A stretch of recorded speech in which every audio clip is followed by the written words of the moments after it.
BlockFi, which was last valued at $4.8 billion, has filed for Chapter 11 bankruptcy protection as the FTX fallout continues. So in the filing, the crypto firm said it has more than 100,000 creditors with liabilities and assets ranging from $1 to $10 billion. The company also listed an outstanding $275 million loan to FTX US. You'll remember that BlockFi faced liquidity issues when 3AC imploded, and it looks like they could not survive another big hit. Will, I'm going to toss this one off to you. Another crypto firm filing for Chapter 11. Yeah, I feel like we need some like sort of emoji reactions on the show for all the explosions we've been seeing week after week. You know, FTX is just contagion season. We're going to see more of this. There's a lot of firms that have been tied to FTX. They got loans from FTX. They had accounts on FTX. We're even seeing some reports of some other stuff going on with the hacking, right? So there's going to be more news about this. BlockFi was definitely a large shoe to drop that some people were expecting because of the credit line that was opened up this summer from FTX to BlockFi. If you remember, just go back in our time machine a little bit. Remember that BlockFi needed some funds after what happened with Terra Luna, 3AC. They're looking for someone to help shore up their credit. And even going back further than that, they were fined by the SEC for their involvement in offering an interest-bearing account. SEC did not like that, fined them $100 million. If we look inside this Chapter 11 bankruptcy filing so far, we even see that BlockFi is still trying to pay that off. I think they owe about $22 million to the SEC still. So this is a huge thing to drop. I think I saw from LinkedIn this morning that they have about 500 employees over at BlockFi. It's certainly dropped since the summer. I think they did a little bit of a layoff this summer as well. But now they're going to do even deeper layoffs going to Chapter 11. Probably just going to keep anyone that is needed to keep the fund, or the firm rather, structured as they start liquidating assets and giving people money back based on what they need. Zach, throw it up to you, get more details. Yeah, BlockFi was once the darling of the crypto lending world. They were seen as sort of the upstanding centralized crypto lender, and here they are fully wrecked over fallout from the FTX implosion. You will recall that also BlockFi received that emergency cash infusion from BlockFi in the form of FTT tokens. There was a significant amount of money that was loaned out to BlockFi when they were in dire straits, and the fact that that was an FTT, not great given what happened with FTT and FTX's demise. So yeah, sad day for BlockFi. I think a lot of people saw this as coming. Once operations were kind of halted there, the writing turns out to have been on the wall, and this is sort of that official closure to what many were expecting as another crypto lender sinks. Sam, tossing it to you.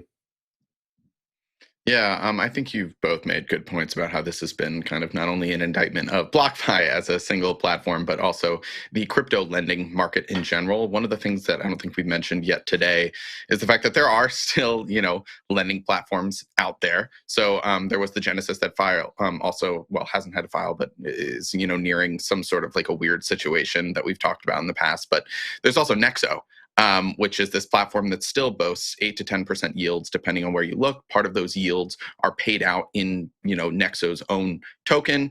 Maybe it's totally, above board. I have no reason to think that it's not, but this has absolutely invited scrutiny to those other platforms just by virtue of being another player in the space to file for bankruptcy. So curious to see what happens there. Sorry, go ahead, Zach. Yeah, it's something to consider. I think it's going to change the calculus of a lot of retail investors out there, right? People who had been investing in Bitcoin for a long time, they said, hey, this Bitcoin is just sitting there. I would love to get some yield on it. And so they turned to all this bevy of crypto lending firms that sprung up to get that additional 7-8% on a top of whatever value was appreciating in those assets over time. So I think that calculus, now that we've seen this unfold so rapidly, that calculus is going to change for a lot of people. A lot of people are probably going to say, okay, maybe I don't need the 6, 7, 8% yield on these assets. Maybe I am safer to keep them self-custodially in my own keeping, as opposed to entrusting them with a centralized party in this instance that can go south and can go south quickly. So it's going to be interesting to see what the centralized crypto lending industry comes back, if at all, I think, in the wake of this, or whether or not a lot of these funds, migrate to DeFi, if that's something that is something that stems from this in a meaningful way. That could be a really interesting moment in the history of crypto, and this could indeed be sort of that inflection point toward a more on-chain crypto economy rather than through these centralized trusted intermediaries that so far have sprung up in these first couple chapters of the crypto story. But yeah, Will, curious for your thoughts. Yeah, I'll take a little whack at the DeFi part of this and then throw it over to Jen. I'm glad you brought up the DeFi angle because I think it's important to notice that these centralized players were often using DeFi in order to give these high interest rate accounts, right? So you just mentioned the 8 to 10% on Nexo, Sam. How are they getting that? Well, a lot of times it's just rehypothecation of assets onto various farms. You're taking those farms, those tokens that you get on those farms, and then liquidating it into dollars and then shoving it back into token holders' hands. And for sometimes that works and other times it doesn't work, right? We saw that fail with a lot of stuff, what happened with BlockFi and 3AC and Celsius, of course, being the biggest one there, where they were, operating on a lot of different farms. Back in May, people were watching MakerDAO, they're watching Aave, they're watching all these DeFi platforms to see, can Celsius pay back their loans or they're going to be stomped out in public fashion on chain. So I think, Zach, you bring up a good point that hopefully DeFi can be an answer to this, that there's more transparency when it comes to lending out. I do think it's important to note, however, that the difference between these two things is the centralized and decentralized.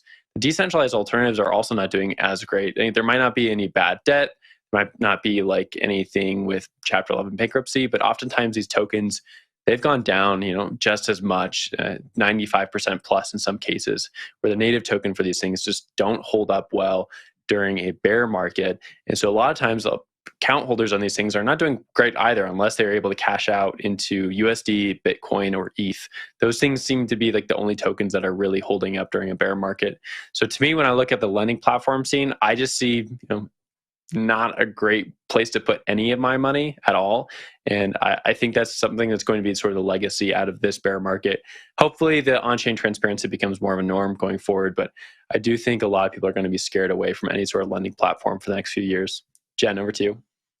Yeah, two things that popped into my head as everyone was talking. I totally agree with what everyone has said. I think when it comes to centralized exchanges, we need to pump the brakes a little bit when it comes to solving some of these transparency issues and working with regulators, right? And then when it comes to DeFi, it's okay, maybe I'm not going to operate over in CeFi because of what's happening now. But now if I look at DeFi, there are a lot of hacks and exploits that maybe are really hard for the mainstream user to understand how to do the proper due diligence to make sure that they're not going to lose a bunch of money on a hack or an exploit. And so I'm just going to stick to this narrative that I've adopted in the last month or so, that maybe this mainstream adoption, this push to bring the next billion users into the Web3 space, we should slow down a little bit and look at solving these issues that are presented to us every single day. Zach, I'm going to give it to you for last thoughts. Yeah, great point. Just a quick one before I toss to Sam. I mean, it's just a different set of risks, right? A different set of trade-offs, right? You have counterparty risk in one aspect of the conversation, and you have smart contract risk in another, right? And both those risks can be equally scarring, scary, depressing when they materialize. And we've seen, I think we've seen to date more of the smart contract vulnerability risk rear its ugly head, but now we're absolutely seeing the counterparty risk rear its very ugly head with the unwinding of all these lending platforms. So I think it's something that investors in the space just really need to reckon with. These are very real risks, and these trade-offs exist, and they could impact your bottom line at the end of the day. Sam, last thoughts here. Yeah, one last interesting angle to this. One of the unsurprising things, but still interesting things to see in the bankruptcy filing was, of course, listed among the top creditors, FTX. We spoke about that earlier, but FTX allowed this thing to perhaps spiral into something bigger than it would have spiraled into had it not fallen, earlier. So this is a weird angle that maybe we can get at later on if we, talk about Binance and what they're planning on doing. But this whole thing we're seeing where industry players are coming in and bailing out some of these businesses that at a fundamental level we've seen are, if not fraudulent, in this specific case, are at least on shaky grounds. I think we should maybe view some of these attempts to quote unquote save the ecosystem through a different lens. Is allowing these perpetual motion machines to keep on moving on actually a positive thing when it's eventually going to have to fall apart anyway? I know there's a lot more here, by the way, in terms of why FTX bailed out BlockFi. It might have been for its own, motives.